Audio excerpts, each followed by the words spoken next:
एक गांव में एक महिला रहती थी, पूजा नाम की। वह बहुत सुंदर थी।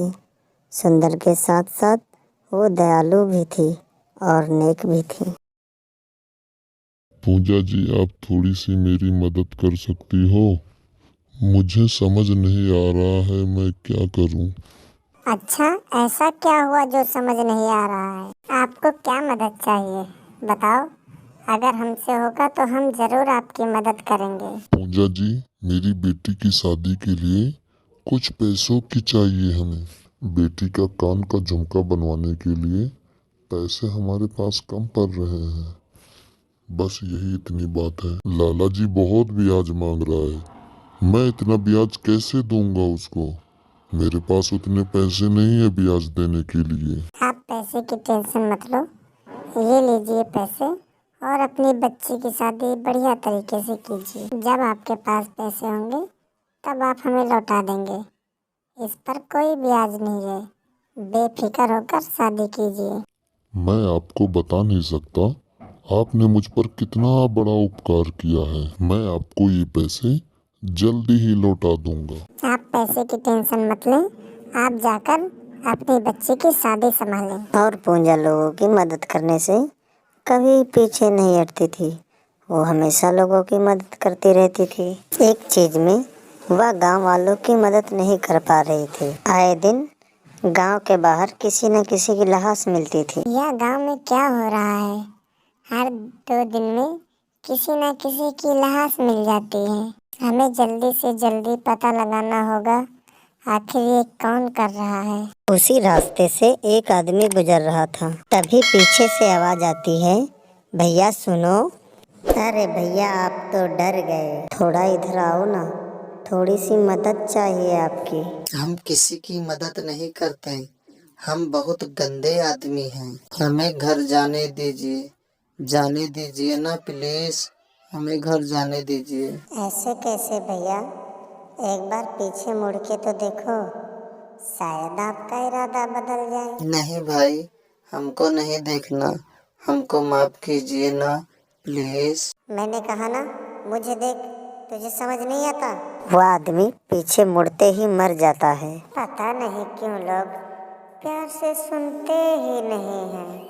मेरी थोड़ी तारीफ करता तो मैं इसको छोड़ देती। बेवजह ये मारा गया। घर जाने की रट लगाया था। जा, अब घर तू नहीं, तेरी बॉडी जाएगी। घर जाएगा, घर जाएगा। और चुड़ैल फिर वहीं से गायब हो जाती है। कल रात से ही गायब थे। बोला थोड़ा देर में आऊँगा। अब इनको क्या हो गया? मुझे तो लगता है कोई ये सब जानबूझ के कर रहा है ताकि हम गांव छोड़कर भाग जाएं और वो यहाँ पर रह सके। तो वो गलत सोच रहा है। हम कहीं नहीं जाएंगे गांव छोड़कर, लेकिन हम पता जरूर करेंगे ये कौन आखिर कर रहा है जो मेरे गांव में। फिर से गांव का एक आदमी उसी रास्ते चल पड़ा और उसको भी आवाज आती है, जरा सुनो भैया, मेरी मदद कर सकते हो? आप कौन हो? तुम्हें इससे क्या फर्क पड़ता है कि मैं कौन हूँ? आप मेरी मदद करोगे या नहीं? अच्छा, तो आप उनमें से हो जो मेरे गांव के लोगों को मारते हो? अच्छा।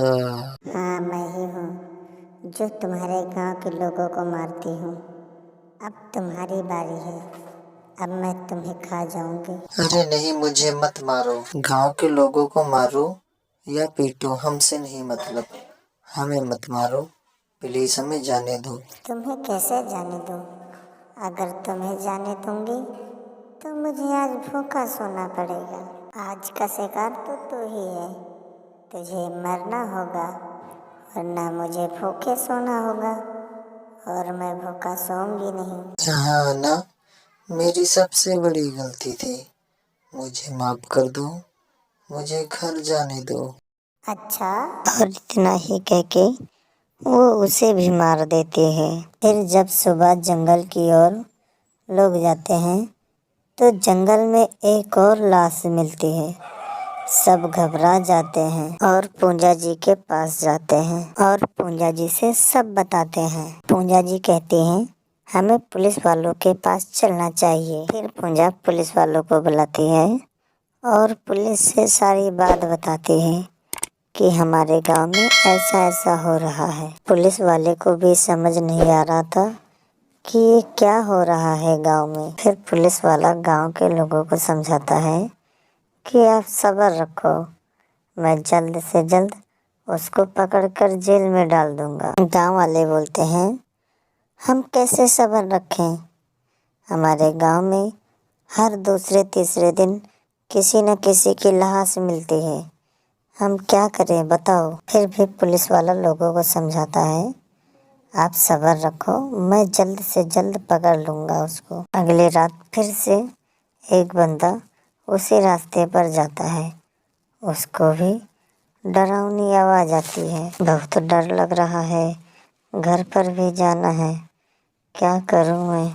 और बेचारा आदमी तेज तेज से भागते हुए जाने लगता है। तभी वह चुड़ैल उसको भी पीछे से आवाज़ देती है। जब पीछे मुड़कर देखता है तो वह चुड़ैल खड़ी होती है, बिल्कुल डरा सा रहता। चुड़ैल ने पूछा कहाँ जा रहे हो इतनी रात को। तो आदमी बोलता है आप कौन हो, मैं घर जा रहा हूँ, आप मुझे परेशान मत करो और मुझे घर जाने दो। चुड़ैल कहती है तुझे दिख नहीं रहा है, मैं चुड़ैल हूँ और आज तुझे मारने आई हूँ। इतना सुनकर वो आदमी हंसने लगता है। तो वो आदमी बोलता है तुम मुझे नहीं मार सकती हो। तो चुड़ैल बोलती है क्यों, मैं तुम्हें क्यों नहीं मार सकती हूँ, मुझे बताओ मैं तुम्हें क्यों नहीं मार सकती हूँ। मेरे पास एक बाबा की तबीज़ है और वो तबीज़ जब तक मेरे गले में रहेगी मुझे कोई भी चुड़ैल छू नहीं सकती। और चुड़ैल को गुस्सा आ गया, वो कहती है रुको मैं देखती हूँ कौन सी तबीज़ है तेरे पास जिसको मैं नहीं छू सकती। और जैसे ही वो चुड़ैल उस आदमी के पास आती है और उसको छूती है वो तुरंत जलने लगती है और थोड़ी देर में जलकर राख हो जाती है। तो वो आदमी बोलता है मैंने तो तुमसे पहले ही कहा था मुझे मत छूना वरना जल के राख हो जाओगी। फिर वो आदमी गाँव में जाता है और गाँव में सबको बताता है कि जो चुड़ैल हमारे गाँव के लोगों को मार रही थी वो आज मारी गई, उसने मुझे छुआ और वो मर गई। मेरे पास बाबा की तबीज़ थी इसलिए वो चुड़ैल जलकर राख हो गई, अब तो वो मर गई है। गांव वाले सुनकर बहुत खुश हो गए।